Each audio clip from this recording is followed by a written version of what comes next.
मी नाही म्हटलं का उचला म्हणतो कशा उचलता तुम्ही मी गाडणार मी काय आले त्यातली काय समस्या आहेत पुन्हा इकडल्या भागात? आमले आई लागत आमले काय कोणा पैसा लागला तर काय बाय खड्डा खुड्डा येडायच्या बाया पडी राहण्यासाठी हा मग रस्ता व्हायला पाहिजे बाबा मत घेवायला आल्यानंतर काय विचारतो तुम्ही? आम्ही म्हटलं आमले पैसा द्या मत देतात नाही देतात नाही हा आमना टोकला अशी देते पैसा दिला तरच मतदान. हा असं जाणार नाही मत द्यावाले का बर? मग पैसा पाहिजे तुम्ही फुकट पाड कशाला मत देतील लोक पैसा भेटणार तरच मतदान करा हा असं जाणार नाही असं जाणारच नाही बुवा असे. मी सरपंच होतो म्हणतो 5 वर्ष टोकडानी हा का? हा विचारायचं निवडणुकीला सुरुवात झाली आहे, प्रचाराला पण सुरुवात झालेली आहे, परंतु खऱ्या अर्थाने प्रभागामधल्या समस्या काय आहेत हे आपण जाणून घेऊया. ताई नमस्कार. काय वाटतं यावेळी कुठल्या पक्षाची हवा तुम्हाला दिसते इथे? या वेळेस या पक्षात भाजपाची वाटते की पण इकडे असं आहे की रस्त्याचे काम पूर्ण नाही. इथं रस्ता नाही आमच्याकडे. परत जे चेंबर टाकले ते अजून जॉईन केलेलं नाही. परत लाईटीचा प्रॉब्लेम आहे. जे पोलावरचे लाईट आहे ना ते वेळेवर राहत नाही. परत पाण्याचा समस्या आहे. आमच्याकडे 5 दिवसाआड पाणी येतं. ही आम्हाला 1 दिवसाआड तरी पाणी भेटले. घंटागाडी ही आमच्याकडे 8-8 दिवसात येते. त्यामुळे आम्हाला एवढी सगळी सुविधा पाहिजे. आणि अजून काय समस्या आहेत तुमच्या? मुख्य जनावर असे कुत्र्यांची भीती आहे. गाई ढोर खूप फिरता इकडे सगळ्यांना त्रास होतो याय जायला. काय त्रास होतो? कुत्रे अंगावर सुटता गाड्यांच्या मागे सुटता मोकट जनावर येतात म्हातारे माणसांना त्रास होतो त्यांच्यापासून. काय सांगा? अशा तर खूप समस्या आहेत छोट्या छोट्या ज्या आता यांनी सांगितल्या त्याप्रमाणे. आधी तर हा रस्ता खूप वर्ष झाले हा असाच आहे. पावसाळ्यामध्ये आम्हाला खूप प्रॉब्लेम होतो. पिण्याच्या पाण्याचे त्रास आहेत. 4 ते 5 दिवसांनी पाणी येतं आमच्याकडे. आणि आता प्रत्येक कॉलनीमध्ये असे छोटे छोटे हे सोडलेल्या जागा ह्या फक्त बांधून दिलेल्या आहेत आम्हाला. आतमध्ये तशाच मोकळ्या आहेत. त्यांच्यामध्ये पूर्ण म्हणजे जनावर काही असतील साप वगैरे विंचू. आता मुलांना कोणाला जायचं काम नाही, खेळायला गार्डन नाही लहान मुलांना. अशा आहेत, भरपूर समस्या आहेत.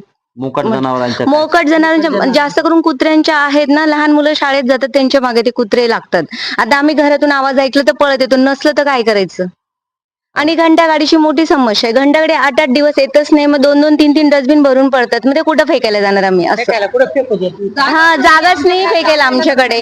आणि सगळे वेल लोक राहतात इथे पण मग ह्या छोटे छोटे समस्यांकडे कोणी लक्ष देत नाही. जो तो जे त्याच्या कामामध्ये असतो. लेडीज घरी असतात त्या तरी काय करणार आणि कोणाला सांगणार आम्ही ह्या समस्या. मंत्री आले ते बाहेरच्या बाहेर चालले जातात. आतमधल्या ज्या मेन समस्या आहेत छोट्या दिसायला छोट्या असतात पण मध्ये मोठ्या आहेत. पण मध्ये कोणाला सांगणार आम्ही. नक्कीच या गृहिणींच्या समस्या आहेत की ते रस्त्याची व्यवस्था झाली पाहिजे. मोकाट जनावरांचा जो प्रश्न आहे तो मार्गी लागला पाहिजे. इथे गार्डन पाहिजे किंवा साफसफाई झाली पाहिजे. आणि त्यानंतर जी घंटागाडी आहे ती वेळेवर येत नसल्यामुळे त्यांना मोठा मनस्ताप सहन करावा लागतो. दिव्याबत्त्याची सोय या मधल्या भागात झाली पाहिजे. आपण आता सध्या आहोत प्रभाग क्रमांक 1 मध्ये आणि या प्रभाग क्रमांकाच्या या गृहिणींच्या ज्या समस्या आहेत त्या आपण ऐकून घेतल्या. आपल्या सोबत मालेगाव महानगरपालिकेच्या निवडणुकीमध्ये दिसते आपल्याला शिवसेनेची हवा दिसते. काय वाटतं तुम्हाला तुमच्या प्रभागातले जे प्रश्न आहेत ते पूर्णपणे सोडवले गेलेत का याआधी? हा सोडवले गेलेत. पण आम्हाला थोडस पाण्याची प्रॉब्लेम आहे. काय वाटतं काय केलं पाहिजे त्यासाठी? पाण्याची पाईपलाईन करून द्यायला पाहिजे. काय नाव आपलं? दुर्गा संदीप पैरे. ताई यावेळी कुठल्या पक्षाची हवा तुम्हाला वाटते मालेगाव महानगरपालिकेच्या निवडणुकीत? सगळ्यांना व्यवस्थित काम करायला पाहिजे. गटरीचं पाणी येऊन राहिलं मग ते कोणी गटरीचं पाणी पिणार का? मग पोराला आजारी पडायचंय का आपल्याला? गटरीचं पाणी येणं सोपी नाही ना. आज मोठा जे ते काम करून राहिले बाकीचे लोक काम करत नाही ना. मग सगळं आपल्या उरावरच येईल का? मग आमच्या म्हणणे काय चांगलं पाणी यायला पाहिजे. मग स्वच्छ पाणी आलं स्वच्छ पाणी. पाहिजे तुम्हाला. अजून काय समस्या आहेत तुमच्या? काहीच नाही पण एवढं चांगलं पाणी यायला पाहिजे बस. महानगरपालिकेचं निवडणूक बघतोय आपण लागलेली आहे. यावेळी कुठल्या पक्षाची हवा तुम्हाला वाटतं? यावेळेस तर असं वाटतं भाजप युती आणि शिवसेना युती ही झालेली नाही यावेळेस. त्याच्यामुळं थोडस टफ फाईट व्हायची शक्यता आहे. की शिवसेना तिकडे जितके जोर लावल तितकीच भाजप बी लावल आपल्या सीट येण्यासाठी. जेवढे सीट जास्त येतील तो कदाचित. पण याच्यात अपक्ष किंवा तिसरी पार्टी यांना फायदा होऊ शकतो. म्हणजे समीकरण बदलू शकतात त्या. समीकरण बदलू शकतो. बाबा काय समस्या आहेत तुमच्या प्रभाग क्रमांक 1 मधल्या? प्रभाग 1 मध्ये जवळजवळ सर्व मातब्बर उभे आहेत. त्याच्यामुळं शक्यता फार म्हटलं तर टप होण्याची शक्यता आहे. म्हणजे अटीतटीचे अटीतटीची निवडणूक होईल. निवडणूक होईल. आणि इथून काय समस्या आहेत तुमच्या प्रभागामध्ये तुमच्या काही? समस्या तर भरपूर आहे. आता पाहिलं तर समस्या फार आहे. नागरिकांना 5 वर्ष तर समस्येलाच तोंड द्यावं लागतं तसं पाहिलं तर.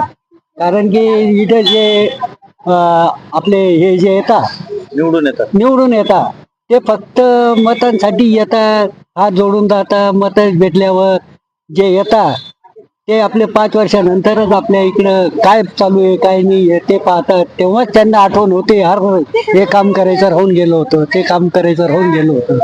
याच्यामुळं काय होतं, पब्लिक 5 वर्षापर्यंत जी त्रास काढलेला राहतो, त्रासच काढत राहतो. नक्कीच. काय सांगाल ताई, काय समस्या आहेत तुमच्या? आमच्या समस्या भरपूर आहे. आता काय सांगू, गोरगरिबांना सहारा पाहिजे, त्यांनी काहीतरी कामं द्यायला पाहिजे. शिकलेले मुलं आहे, त्यांना काम नाही, धंदे नाही, काही नाही, त्यांच्यासाठी काही करायला पाहिजे असे आमची विनंती आहे त्यांना. निवडून आल्यावर त्यांनी काहीतरी करायला पाहिजे का पुढे परत 5 वर्षात तेच लोक परत निवडून यायला पाहिजे असं हे आमचं म्हणणं आहे. त्यांनी निवडून आल्यानंतर सगळ्यांसाठी करायला पाहिजे काहीतरी. शिकलेले मुलं आहे, गरीब आहे, कोणाला घर नाही, कोणाला काही नाही, कोणाला कामधंदे नाही, सगळ्यांची समस्या त्यांनी हे करायला पाहिजे. निवडून आल्यानंतर त्यांनी कामं केले ना, आम्ही 5 वर्षात पुन्हा त्याच नेत्याला निवडून देऊ ना, असे आमचं म्हणणं आहे. दुसरं काही नाही. कोणत्या पक्षाची हवा तुम्हाला इथे वाटते सध्या? ते तर आम्ही ते सांगू शकत नाही, कोणत्या पक्षाची हवा ते काहीच सांगू शकत. राजकारणाचं आम्ही काहीच सांगू शकत नाही. आमची एवढीच समस्या आहे, गोरगरिबांना सहारा द्या, ज्यांना घरं नाही त्यांना घरं द्या. हे जे रोडवर भिकारी भीक मागता यांना काहीतरी करा, यांच्यासाठी काहीतरी करा. शिकलेले मुलं आहे, ते फिरताय, ते भटकताय, त्यांच्यासाठी काही करा, एवढंच आमचं म्हणणं आहे. बाकी दुसरं काही नाही. आणि कोणाची हवा आहे आम्ही काही, कारण सगळे आम्हाला समान आहे. आम्ही कोणाच्या विरोधात नाही, कोणाच्या ह्याच्यात नाही. आम्ही गरीब आहे, त्यामुळे आम्ही कोणाच्या विषयी उलट सुलट बोलणार बी नाही. पण कोणाची हवा आहे आम्ही, कारण हे बघा, आम्ही सकाळी 6 वाजेपासून येतो इथे तर रात्री 12ला घरी जातो. आम्ही कोणाचंच काही सांगू शकणार नाही. धन्यवाद ताई. काय वाटतं, सध्या महानगरपालिकेचं निवडणूक लागली आहे आणि कुठल्या पक्षाची हवा वाटते तुम्हाला? नाही, आता अजून तर काही तसं वातावरण वगैरे याच्यामधून काही नाही. प्रचार वगैरे कामाच्या दृष्टिकोनातून आमच्याकडे मागच्या वेळेला जे झालं, तर त्यावेळेला जे पूर्वीचे जे काही सदस्य होते ना, फक्त 2-3 वेळा येऊन गेले, त्यानंतर त्यांनी काहीच केलेलं नाहीये. यावेळेस प्रभाग क्रमांक 1 मधून तुम्हाला बदल जाणवतोय का? अजून तर काही बदल व्हायला असं तसं काहीच नाही ना. आतापर्यंत जे काही कामं झालेले बा, पूर्णच आजूबाजूने पूर्ण रस्ते झाले. आमचा तो रस्ता राहून गेलेला आहे. काय समस्या आहेत तुमच्या प्रामुख्याने? ह्या सरळ दिसून राहिल्या ना तुम्हाला, सगळ्या रस्ते वगैरे सगळे झालेले, गटारी झालेले आहेत. आणि आमच्याकडेच नेमकं नाही केलेले. अनेक वेळा प्रयत्न बी करून पाहिलं, विचारून पाहिलं, कोणी साथ देत नाही किंवा कोणी येत नाही. तिकट कुठल्या पक्षाची हवा वाटते तुम्हाला? अजून काही नक्की सांगता येत. परंतु काय तुमचे कुठले मूलभूत असे प्रश्न आहे की त्यांच्याकडे लक्ष देणं गरजेचं आहे? रोडचा प्रश्न नाही. मेन रोड आजूबाजूने सगळे झालेले, रोड झाला की नाही झाला, हा रोड दिसतो का आपल्याला? सिमेंट वाटतो का सिमेंट रोड? सर्वीकडे रस्ते डेव्हलपमेंट चालू आहे. इथं नाही. इथं झालं पण दर्जा खराब आहे. दर्जा आणि हे काम केलं ना. नक्कीच. चलो गृहिणीत आपण त्यांना विचारू, काय समस्या आहेत ताई तुमच्या? नाल्या केल्या म्हणजे चालू नाही केलेल्या, चेंबर झालेले पण नाल्या चालू केलेले, ते तेवढं आम्हाला करायचं चालू. आणि अजून इथे मुकाट जनावरांचा पण प्रश्न आहे त्यावर. कुत्रे चालूच राहतात काही ना काही. आपण आजींना विचारू, आजी काय समस्या आहे तिथल्या? आमच्या समस्या अशा आहे, रोड झाला पाहिजे, आम्हाला लाईट वेळेवर लागलं पाहिजे. आणि कारण कुत्रे पण भरपूर फिरताय, त्याच्यामुळे सर्व इथं अंधार राहतं, मुलं खेळतात, जायला रस्ता नाही, जागोजागी लाईट नाही, कंप्लेंट देऊन ते पाती नाही. हा, वेळेवर हा रस्ता झालाच पाहिजे. आधी कंप्लेंट दिलेली होती, 15 दिवस झाले कंप्लेंट देऊन, तरी या रस्त्याकडे पाहिलं नाही. अर्धा झाला, अर्धा कंप्लेंट बंद करून दिला. मग हा रस्ता का होत नाही? शिव रोड आहे, हा मेन रोड आहे, हा झालाच पाहिजे. सांगा हा? नगरसेवक फक्त मतदानासाठी येतात, मतदान झालं की विसरून जातात, कोणाचं काही पाहत नाही. 5 वर्ष झाले काही नगरसेवक इकडे एरियामध्ये आले सुद्धा नाही, दिसले सुद्धा नाही, त्यांचा प्रश्नच विचारायचं काम नाही. सांगा हा? आम्हाला काही पैसे मतदान देऊन पैसे घ्यायची गरज नाही, आम्हाला फक्त रोड आणि लाईट पाहिजे, सुविधा पाहिजे आम्हाला फक्त. हा, आम्हाला तेवढ्या सुविधा पाहिजे, आम्हाला पैसे देऊन मतदान करायची गरज नाही, आम्हाला फक्त या सुविधा पाहिजे. काय सांगाल ताई? ज्या आमचे चेंबर वगैरे झालेले नाही, ज्या आमच्या मूलभूत रोड, वीज, ज्या मूलभूत सुविधा आहेत त्या आम्हाला कम्प्लीट करून पाहिजे, एवढीच नम्र विनंती.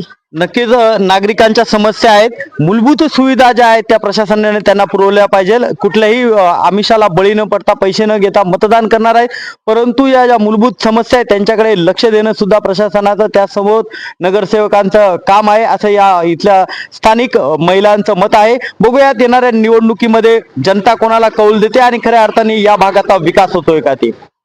ओके, महानगरपालिका निवडणुकीचा प्रचाराला शुभारंभ झालेला आहे आणि आपण बघतोय की प्रत्येक वार्डमध्ये मोठा प्रचार यंत्रणा उभी करण्यात आलेली आहे, परंतु स्थानिक नागरिकांच्या नक्की काय समस्या आहेत हे जाणून घेणं ते देखील महत्वाचं आहे. आपण आलेलो आहोत प्रभाग क्रमांक 1 मध्ये PWD ऑफिसच्या मागे शिव रस्त्याला. इथल्या काही महिला आपण त्यांना विचारणार आहोत. ताई, काय समस्या आहेत तुमच्या? काय आमच्या पोरांना खेळायला व्यवस्थित रस्ता नाही, काय नाही, रोड रहदारी दुनियाभरची, रोड चांगले नाही, पोरं बिर पडले झडले, काय करायचं? पाणी पावसाळ्यात आम्हाला ताण पुरतो ना, चिखल गारा दुनियाभरचे, आमच्या लेकरांना जायला रस्ता नाही राहत. अजून काय समस्या आहेत? आमचा हा मेन रोड आहे, त्याच्यामुळे जास्तच चिखल वगैरे पाण्या पावसाचं, त्याच्यामुळे काहीच नाही. काय विकास पाहिजे तुम्हाला नक्की? आम्हाला तर फक्त रोडच पाहिजे, आमचा रोड झाला पाहिजे. हो, आम्ही आता तिथपर्यंत जाऊन आलोय, पण आम्हाला रोड पाहिजे. अर्धा केलाय, अर्धा केलेला नाहीये. काय आश्वासन देण्यात आले तुम्हाला? आम्हाला तर सांगितलं की लगेच चालू होणार आहे रोड, दुसऱ्या दिवशी हा लगेच चालू होईल म्हणे दुसऱ्या दिवशी. पण किती दिवस झाले त्या गोष्टीला? 15 दिवस झाले आता. अजून काय समस्या आहेत ताई की त्याच्याकडे लक्ष देणं खूप गरजेचं असं तुम्हाला वाटतं? आमच्या समस्या फक्त रस्ता आणि लाईट एवढ्याच समस्या आहेत, बाकी कुठल्या नाल्या चालू करायला पाहिजे. आमच्या नाल्या जोडलेल्या नाही, काय सांगाल ताई? करून गेले. मी सांगते आता आमच्याच घरापुढचा लाईट ह्या तर याला बिघडून म्हणजे 6 महिने झालेले, तर अंधारातच राहतोय, कारण हा रस्ता मेन आहे ना आमचा. तर मुलं आमची बाहेरच खेळतात, जाणं येणं, परत हे घराचं काम चालू आहे, काही ना काही प्रॉब्लेम राहतातच ना. मग आमचं म्हणणं आहे की जर कंप्लेंट जरी केली त्याच्यावर लगेच म्हणजे अंमलबजावणी केली पाहिजे बुवा, असं म्हणजे लाईटाचा प्रॉब्लेम 2-3 दिवशी कोणतरी येऊन रिपेअरिंग करायला पाहिजे. नक्कीच स्ट्रीट लाईट असतील रस्त्याची त्याच्याकडे देखील दुर्लक्ष होताना दिसतंय. इथे वारंवार तक्रारी करून देखील त्याच्याकडे लक्ष दिलं जात नाही. गेल्या काय नाव आहे आपलं? कुसुम विनोद भावसार. ताई, यावेळेस कुठल्या पक्षाची हवा तुम्हाला मालेगाव महानगरपालिकेची निवडणूक दिसते? आता म्हणजे ज्यांनी चांगलं काम केलं तर त्यांचीच हवा राहील इथे. कुठल्या अशा समस्या आहेत तुमच्या की त्याकडे लक्ष देणं समस्या म्हणजे आता हे रोडचं अर्धवट करून ठेवलेले आहे, सर्व रोड पूर्ण करायचे, पोरं पडून जाता, चिखल होतो दारामध्ये आता परत, मग त्यांनी अर्धवट कामं पूर्ण करायचे ना. अजून काय बस समस्या तेवढीच अपेक्षा आहे. आता घंटा गाडी पण आता दररोज यायला लागली, आता त्यांना बोलून बोलून आता येऊन राहिले, तरी आम्ही कचरा तिथं रस्त्यावर फेकतोच कचरा एकदम. अजून कुठले प्रश्न आहेत की त्याच्याकडे लक्ष अजून देणं गरजेचं आहे किंवा विकास काम आहेत हा, की ते विकास कामं म्हणजे इथं अंगणवाडी लहान मुलांची नाही, अंगणवाडी यायला पाहिजे होती लहान मुलांना. म्हणजे सध्याच आता एखाद्या वेळेस एखादं जर कमी म्हणजे हायफाय लोक राहिले तर तिथं मोठ्या मोठ्या शाळांमध्ये घेऊन जातात, आणि गरीब लोक राहिले तर त्यांना अंगणवाडीची आवश्यकता असते ना. मग अंगणवाडी पाहिजे ना, इथं अंगणवाडीची आवश्यकता पाहिजे, एवढं आहे म्हणणं. नक्कीच प्रभाग क्रमांक 1 मध्ये जवळच अंगणवाडी पाहिजे, जेणेकरून लहान मुलांना तिथे सोडता येईल आणि जे गरीब आहेत ज्यांची परिस्थिती नसेल त्या विद्यार्थ्यांना तिथे शिकता येईल. ज्यांच्याकडे साधन आहेत ते चांगल्या शाळेत टाकतात असं या आजींचं मत आहे. आपण महापालिकेच्या निवडणुकीचा आपण बघतोय की बिगुल वाजलेला आहे आणि सर्व प्रचार करणारे उमेदवार घराघरामध्ये जात आहेत, डोर टू डोर मतं मागतायत, परंतु सर्वसामान्य जनतेला काय वाटतं आपण जनतेमध्ये जाऊ विचारू. ताई, काय समस्या आहेत तुमच्या? आमची समस्या अशी आमचं घर नाही काय नाही, अर्धा अपुरं घर पडेल तर थोडी मदत करायला पाहिजे सरकारनं आमच्या. तुम्हाला घरकुलचा लाभ नाही भेटला? मग भेटलाय का? नाही काहीच नाही. 8-12 आहे आमचे म्हणजे आमचे जे प्लॉट आहेत ना, आम्हाला इथं 7-12 नाहीये, आम्हाला 7-12 पाहिजे. आमच्या घरावर आम्हाला कधी कर्ज पण काढता येत नाही ना काही लोन काढता येतं आम्हाला ना म्हणजे महानगरपालिकेत गेलो तर आम्हाला ते म्हणतात ना प्रधानमंत्री आवास योजना रमाबाई आवास योजना हे सुद्धा आम्हाला मिळत नाही. त्याच्यामुळे आमचे घर असे अर्धे अपुरे पडलेत. आम्हाला तेवढे 7-12 करून मिळावे. बाकी आमचे नगरसेवक जे आले होते मागच्या वर्षी त्यांनी भरपूर इथल्या फॅसिलिटी केलेत. नाईट सगळी सोय आहे आम्हाला इथे. अजून काय वाटतं की तुमचा विकास कुठले कार्य आमचं घर दोन मातीचं मिनिटं कोणीच बोलू नका म्हणजे त्यांचं मातीचं आहे म्हणजे काही 7-12च नाही इकडे अजिबात. मग 7-12 भेटायला पाहिजे एवढंच आमची आहे. संडास बाथरूम नाही काही नाही आम्हाला. आम्ही बाहेर जातो ती पण गंदगी मध्ये आम्हाला एवढंच पाहिजे. इथे 7-12 सर्वात लागू महत्त्वाचा प्रश्न आहे शौचालय. तर इकडे आहे का व्यवस्था शौचालय? नाही काहीच नाही इकडे. पुरी गंदगी इकडे. आपण बघतो की प्रभाग क्रमांक 1 मध्ये आपण आलोय. तिथल्या लोकांच्या सर्वसामान्य जनतेच्या तीव्र भावना आहेत की त्यांना लवकरात लवकर त्यांच्या जमिनीचा जो 7-12 आहे तो त्यांना देण्यात यावा. हे घर पक्के करण्यात यावे जेणेकरून त्यांना रमाई आवास योजना असेल इतर घरकुल योजना असतील त्यांचा त्यांना लाभ घेता येईल. आपल्यासोबत अजून युवती आहेत आपण त्यांना विचारू. ताई एक तू मुलगी म्हणून बघते की गेल्या अनेक दिवसांपासून डोंगरासारखं प्रकरण असेल असे प्रकरण वारंवार मालेगावमध्ये घडत आहेत. तर या सर्व गोष्टी मुली खऱ्या अर्थाने मालेगावमध्ये सुरक्षित आहेत का? नाही मालेगावात सुरक्षित नाहीये मुली. मुलींना काहीतरी सुविधा पाहिजे, काहीतरी त्यांच्यासाठी सपोर्ट पाहिजे. तुला काय असं वाटतं की ते काय सुविधा पाहिजे मुलींसाठी?